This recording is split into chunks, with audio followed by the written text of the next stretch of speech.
Hello, you are watching Forced Skirmish 5 of my TearRing Saga Champions of Utena low turn count playthrough.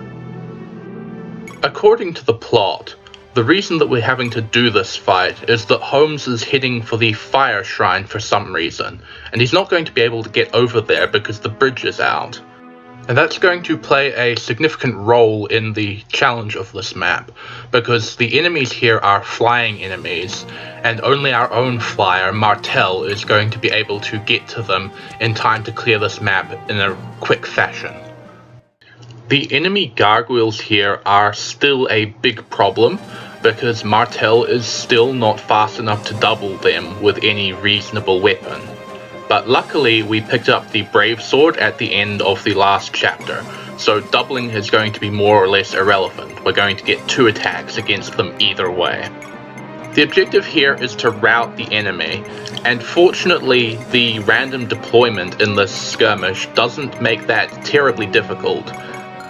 In fact, even though we get probably the worst possible starting position for Martel in this run, we still manage to easily complete it in 2 turns. So the start of our strategy here is to have Lyria empower Martel. This isn't strictly necessary, but it provides a bit of extra leeway against some of the enemies. Martel also picked up an occult book at the start of this map, and she is going to use that on this turn in order to raise her level cap, so that she can gain some experience while fighting these gargoyles. The enemy deployment in this map is pretty interesting. It basically consists of a tight formation of gargoyles, and the most randomness you'll see is in where those gargoyles end up being deployed. And if they're deployed in the right place, and Martel is too, it's quite possible to complete this map in a single turn. There are some issues with that, however, most notably with Martel's durability.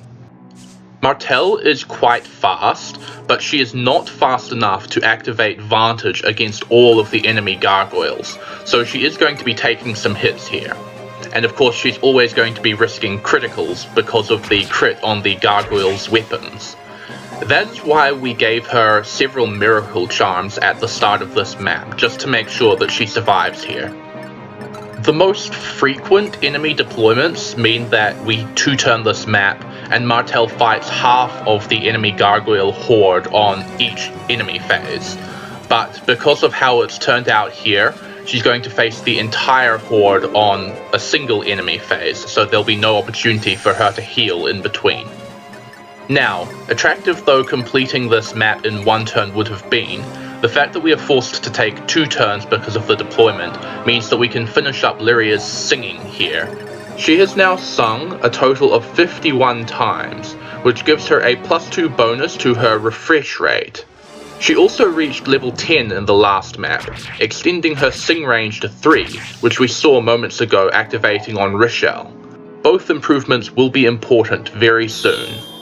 Now that Martel has started engaging the gargoyles, you can see the difference that their stats makes, as she activates Vantage against some of the enemies, but not all of them.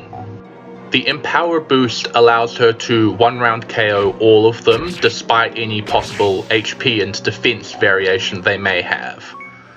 There is, unfortunately, a slight aspect of unreliability left in this clear. Martel does not have perfect accuracy against all of these gargoyles. Against the faster ones, she has approximately 96% true hit, and that means that there is a slightly less than 1 in 50 chance that she will miss a critical attack against one of them.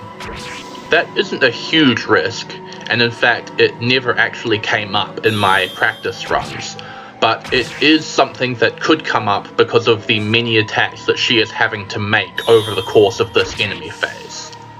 Thankfully, because it didn't come up, we were able to complete the map by killing all of the gargoyles in 2 turns. And so, with that map out of the way, Holmes is able to move down and reunite with Runan in the hidden village of Salia.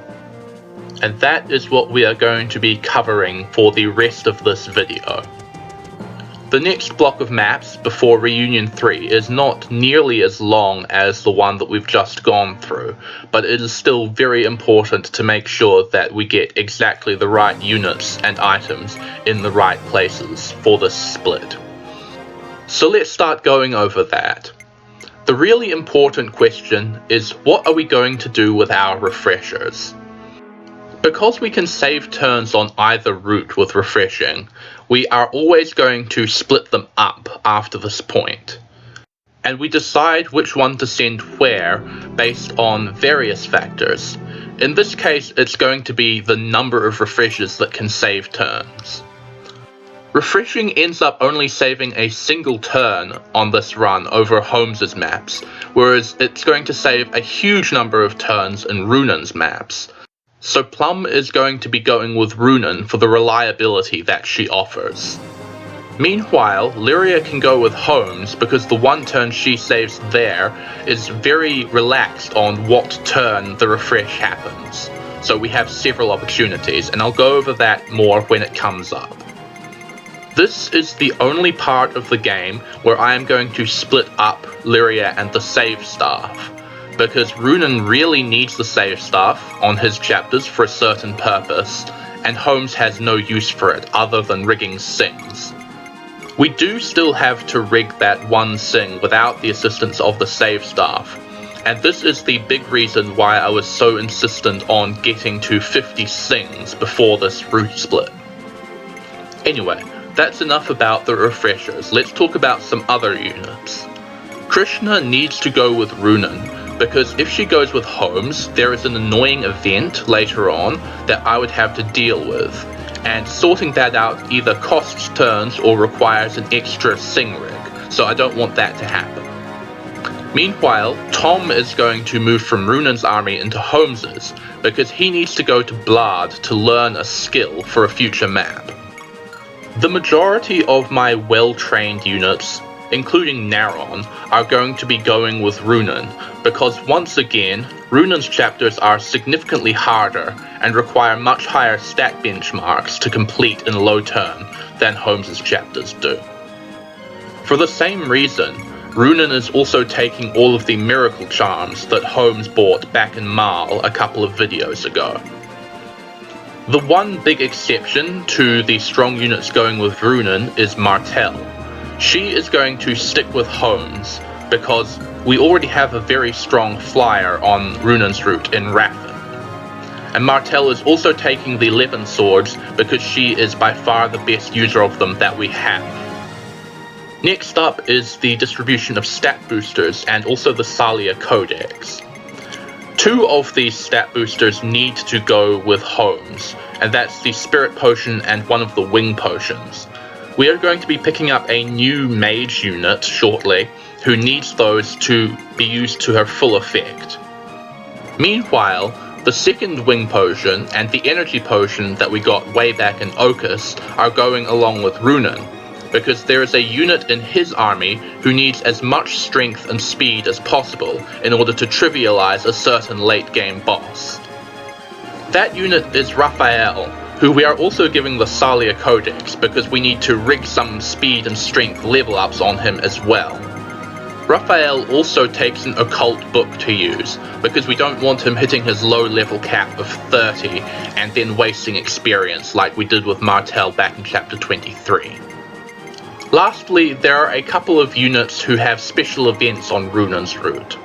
The first of these is Vega, who's a strong unit, so I'd want him on Runan's side anyway, but he is also going to be picking up a special item in an event later on. Bud has a special event on Holmes's route, but I am sending her with Runan because she has a much more important role to play in his army, and the item that she gets on Holmes's route isn't something that I'm interested in obtaining. And lastly, there is Rishal and Mariel. They are going with Runan, and they pretty much immediately have an event in which Rishal gives Mariel her second personal tome, the Aura Rain. And that is a very powerful tome that hits the entire map, and we're going to be seeing that used to great effect in a much later map. This next stretch of chapters can be done in pretty much any order, You can alternate Runan and Holmes if you want, but I'm going to follow the chapter numbering, and that means that we're going to be doing Runan's side first. So I will see you for that in the next video.